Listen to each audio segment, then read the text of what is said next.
तेलंगाना के करीमनगर कलेक्ट्रेट में इतवार को मुनक्किदा एक जायजा इजलास में बीआरएस और कांग्रेस के रुकने असम्बली के दरमियान गाली गलौज और हाथापाई का वाकया पेश आया। बताया जाता है कि जगतियाल के रुकने assembly doctor M Sanjay Kumar, जो हालिया दिनों कांग्रेस पार्टी में शामिल हुए हैं, उन्हें इजलास में बात करने का मौका फराहम किया गया, जिस पर हुजूराबाद के बीआरएस रुकने असम्बली कौशिक रेड्डी ने डॉक्टर संजय कुमार को माइक देने पर शदीद एतराज किया और डॉक्टर संजय कुमार से पहले इस बात की वजाहत करने का मुतालिबा किया कि वो किस पार्टी से ताल्लुक़ रखते हैं। जिले के जायजा इजलास में हुकूमत के स्कीमात पर मुबाहिस हो रहे थे और जगतियाल के एमएलए संजय तकरीर कर रहे थे कि कौशिक रेड्डी ने इनसे माइक छीनने की कोशिश की और सवाल किया कि वो किस पार्टी की तरफ से बात कर रहे हैं, जिस पर रुकने assembly doctor M Sanjay Kumar भी बरहम हो गए। बहस तकरार के दौरान दोनों के दरमियान झगड़ा हुआ।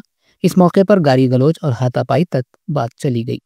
ताहम पुलिस ने मुदाखलत करते हुए कौशिक रेड्डी को बाहर ले गए। बाहर आकर कौशिक रेड्डी ने मीडिया से बात करते हुए कहा कि बीआरएस के बी फॉर्म से कामयाब होकर कांग्रेस के नुमाइंदे की तरह बात करना काबिल कबूल नहीं है।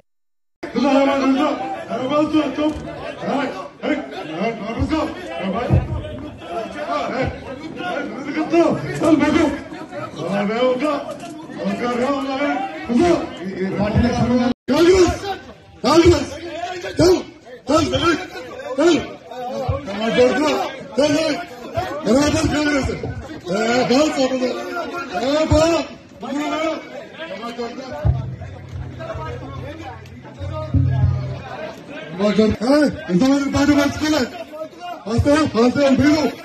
మీరు పంచుకోండి ఎంతమంది పార్టీ పంచుకోలేదు ఎంతమంది పార్టీ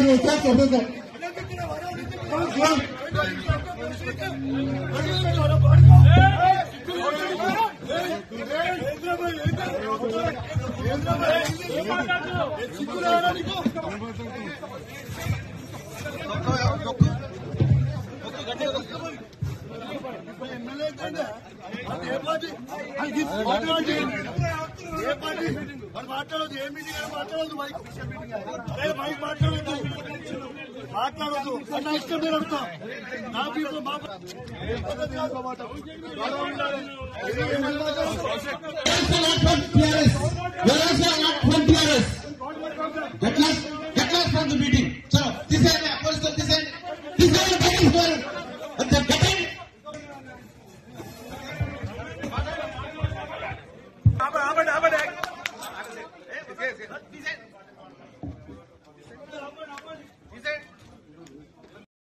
కొడుకులతో కూడా బైక్ ఇచ్చి మాట్లాడిస్తారు.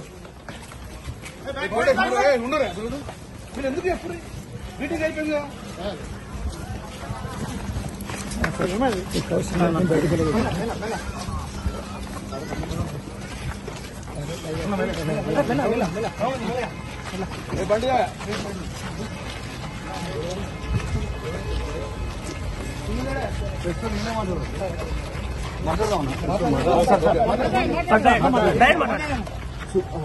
ఇవాళ కరీంనగర్ జిల్లాలో రైతులకి రైతు భరోసా 15,000 ఖచ్చితంగా మీరు ఇయ్యాలి. పోయిన 2 సీజన్లు మీరు రైతు భరోసా ఇయ్యలేదు అని ఇలా కరీంనగర్ జిల్లాలో, ఉమ్మడి కరీంనగర్ జిల్లాలో రైతుల పక్షాన, తెలంగాణ రైతుల పక్షాన దాంతో పాటు ఇలా రుణమాఫీ నా హుజూరాబాద్ నియోజకవర్గంలో కేవలం 50% మాత్రమే అయింది. ఇంకా 50% కాలేదు. నా హుజూరాబాద్ నియోజకవర్గంలో రైతులకి రుణమాఫీ చెయ్యాలని నేను డిమాండ్ చేశాను. నా దళిత కుటుంబాలకి సాచ్యురేషన్ మోడ్ లో 18,500 కుటుంబాలకి మేము దళిత బంధు ఇస్తే, రెండో విడత దళిత బంధుని వీళ్ళు ఇయ్యకుండా మా దళితులకి ఇబ్బంది పెడతా ఉన్నారు. ఇలా ఖచ్చితంగా దళిత బంధు విడుదల చేయమని చెప్తే ఇవ్వడుగుతే 3 మంత్రులు, ఎమ్మెల్యేలు అందరూ కూడా మందబలం ఉంది కదా, అధికార బలం ఉంది కదా అని వచ్చి బెదిరించే ప్రయత్నం చేస్తా ఉన్నారు. మీరు బెదిరిస్తే భయపడేటోడు ఎవడు లేడీడా. ఖచ్చితంగా కేసీఆర్ గారి పక్షాన మేము నిలబడతాం. కేసీఆర్ గారు ఏ విధంగా అయితే రైతులకి 1,00,000 కోట్లు ఇచ్చిండో మేము రైతుల పక్షాన నిలబడతామని మాటిచ్చాం.